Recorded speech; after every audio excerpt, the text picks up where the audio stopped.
ভুলেও কখনো বাচ্চাদের ছবি ফেসবুকে দিবেন না। যদি দেন তাহলে মারাত্মক দুটি ক্ষতি হবে। আপনি আপনার বাচ্চার সুন্দর বাচ্চা, কিউট বাচ্চা, তার ছবি আপনি ফেসবুকে আপলোড করলেন। এখন আপনি খেয়ালও করতে পারতেছেন না আপনার বাচ্চা অসুস্থ, এরপরে ডাক্তারের কাছে নেন, ডাক্তার চিকিৎসা করতে পারে না, ডাক্তার বলে যে তার তো আসলে কোনো অসুস্থতা নাই, কিন্তু বাচ্চা আসলে অসুস্থ। এরপরে আসেন ইমাম সাহেবদের কাছে, খতিব সাহেবদের কাছে। এখন আমি বলি যে আমাকে নিয়ে পানির মধ্যে যদি গোলায়াও খাওয়াইয়া দেন তাহলেও আপনার বাচ্চা সুস্থ হবে না। এই জন্য মনে রাখতে হবে যে এই সমস্ত গার্ডিয়ানরা নিজের বউয়ের ছবি এবং বাচ্চার ছবি, সুন্দর সুন্দর বাচ্চা, কিউট কিউট বাচ্চা, আপনার কি দরকার ফেসবুকে তার ছবি দেওয়ার? আপনি যদি আপনার বাচ্চার ছবি ফেসবুকে আপলোড করেন তাহলে দুইটি ক্ষতির জন্য আপনি প্রস্তুত থাকেন। এই কথাগুলি আমার নয়, বিশ্বনবী সাল্লাল্লাহু আলাইহি সাল্লাম বলেছেন প্রথম নাম্বার যে ক্ষতি, এটা মারাত্মক ক্ষতি এবং এই ক্ষতি হাদিস দ্বারা প্রমাণিত।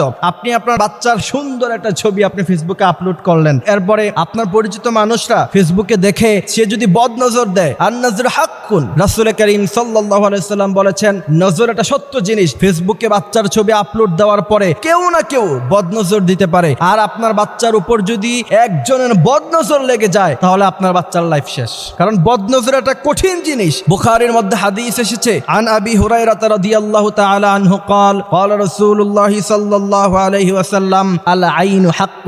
বিশ্বনবী সাল্লাল্লাহু আলাইহি সাল্লাম বলছেন নজর এটা খুব সত্য জিনিস এবং বদনজর যদি কারো জীবনে একবার লেগে যায় তার গোটা লাইফটা শেষ। মডার্ন সোসাইটিতে তো এটা একবার কমন ব্যাপার। বাচ্চা খাবার খাইতেছে, বাচ্চা খুব কিউট লাগতেছে, এবার ছবি তুলে ফেসবুকে আপলোড করে দিচ্ছেন। বাচ্চা হাঁটতেছে, তার ভিডিও করে ফেসবুকে আপলোড করে দিচ্ছেন। নো, কখনো এটা করবেন না। যদি করেন তাহলে একবার যদি কারো বদনজর আপনার বাচ্চার উপরে লেগে যায় তাহলে তার সুন্দর জীবনটাকে আপনি নষ্ট করে দিলেন নিজ হাতে। একজন সচেতন গার্ডিয়ান হিসাবে কখনোই উচিত না আপনার বাচ্চার ছবি আপনি ফেসবুকে আপলোড করবেন। দ্বিতীয় নাম্বার যে ক্ষতি, সেই ক্ষতি হচ্ছে আপনার বাচ্চা তার অস্তিত্ব ছোটবেলা থেকেই সোশ্যাল প্ল্যাটফর্মে থেকে গেল। বিশেষ করে মেয়ে বাচ্চাদের ছবি তো কখনোই কোনোভাবেই ফেসবুকে দেওয়া যাবে না। এরপরে দেখা যায়, আমি বিশেষ করে আমার ফ্রেন্ড লিস্টে এরকম অনেক বাবা মা আছে যাদেরকে দেখি বাচ্চার বয়স 15-16 হয়ে গেছে, বাচ্চাকে বিয়ে দেওয়ার মতো বয়স হয়ে গিয়েছে, এই মেয়ে বাচ্চার ছবি ফেসবুকে আপলোড করে বলে যে আমার কিউট মামুনিটা। তোমাকে কে বলছে? তুমি তোমার বাচ্চাকে, তুমি তোমার মেয়েকে মেয়ের চোখে দেখো ঠিকই, কিন্তু তোমার বন্ধু বান্ধব বা কাজিন যারা আছে তোমার পরিচিত, তারা তো মেয়ের চোখে দেখে না। 15-16 বছরের মেয়ে, একটা যুবতী মেয়ে, তারা তো তোমার বাচ্চাকে কখনোই মেয়ের নজরে দেখবে না, কেউ কেউ তো ভিন্ন নজরেও দেখবে। এখন আমরা যখন এই কথাগুলি বলতে চাই তখন আমাদেরকে বলা হয় যে আপনাদের নজর খারাপ, আপনারা খারাপ চিন্তা করেন না।